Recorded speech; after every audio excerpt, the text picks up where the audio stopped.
Ayos na sana eh. Kaso kumanta pa. Ang pangit naman ng boses. Teka lang, parang may mali ah. Parang may buntot siya. May sungay pa. Ganda ng costume mo ah. Pero nung biglang gumalaw ang buntot ng babae, nagulat si Ben at dali-daling tumakbo palayo. Ngunit parang isang magic at biglang sumulpot ang babae sa harapan niya. Nagulat si Ben at sa kanilang banggaan, pareho silang natumba at napayakap sa isa't isa.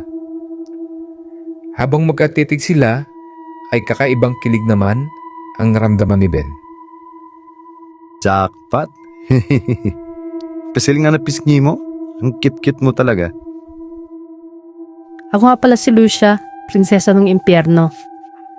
Ako lang naman ang anak ni Haring Lucio. Mahigpit yun. Kaya kung ako sa'yo, dahan-dahan ka lang. Baka mabitay ka, boy.